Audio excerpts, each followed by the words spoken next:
Capítulo 22. Con su camisola de algodón gris, su pantalón de tela beige y sus sandalias de verdadero cuero, Musafir Prasad se diferenciaba claramente del pueblo de los hombres caballo. Después de 20 años de presidio entre las varas de un rickshaw, había pasado al lado del capital.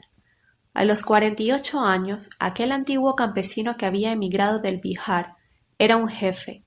Era el hombre de confianza del viejo Bipin Narendra, aquel a quien llamaban el Bihari. Bajo sus cabellos negros y ondulados, que brillaban por efecto del aceite de mostaza, su cerebro funcionaba como una verdadera computadora.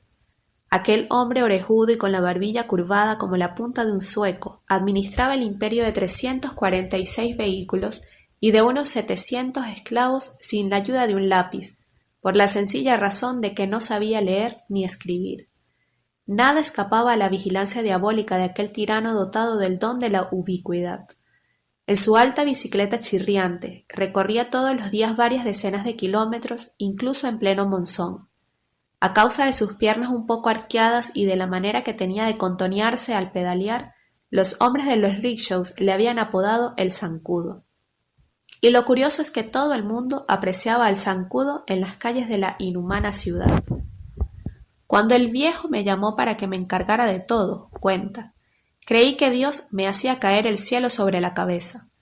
Hacía 20 años que trabajaba para él y siempre me había relegado a tareas accesorias, como las reparaciones de los carritos, las discusiones con los policías, los accidentes, chapuzas. Pero la sacrosanta colecta de los alquileres de los rickshaws era algo que solo él podía hacer. No había faltado ni un solo día, ni siquiera cuando el agua llega hasta los muslos. Solo él conocía todos los trucos, porque aunque la mayor parte pagaban el alquiler de su vehículo por días, los había también que pagaban por semanas o por meses. Algunos pagaban menos, porque las reparaciones iban por su cuenta. Otros porque su rickshaw circulaba sin autorización legal.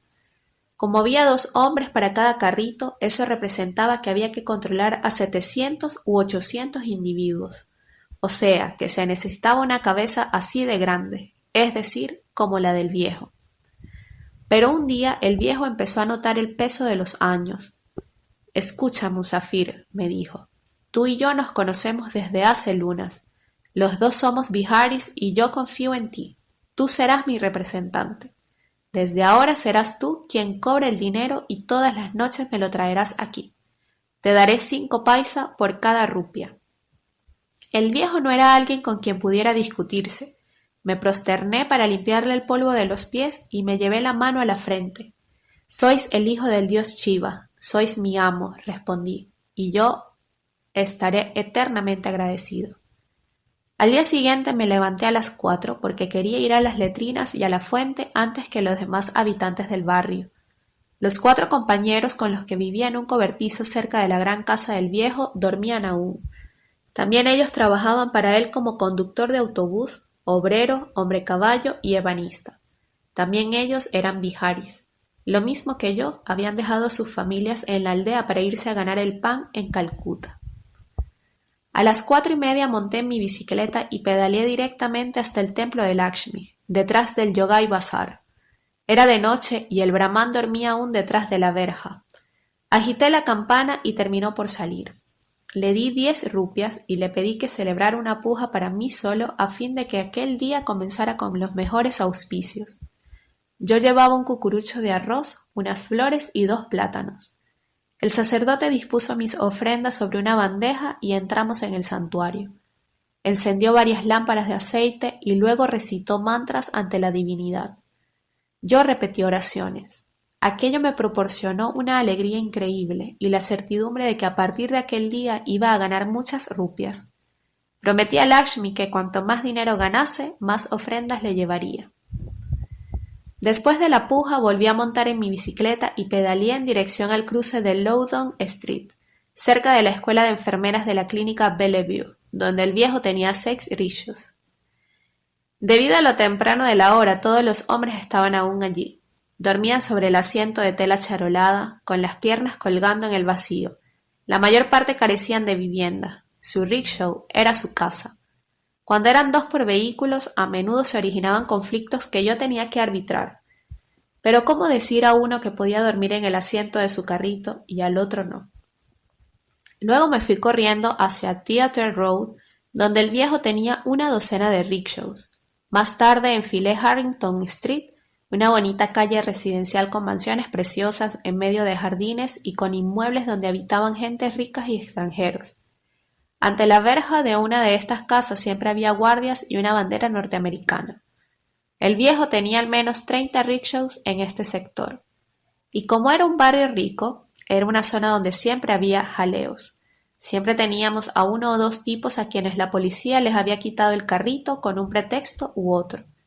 Y allí los policías exigían bakshins, más elevados que en cualquier otro lugar, porque sabían que la gente se ganaba mejor la vida.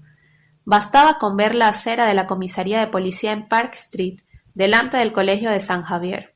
Allí había permanentemente, durante más de 100 metros, una columna de rickshaws imbricados unos en otros y encadenados.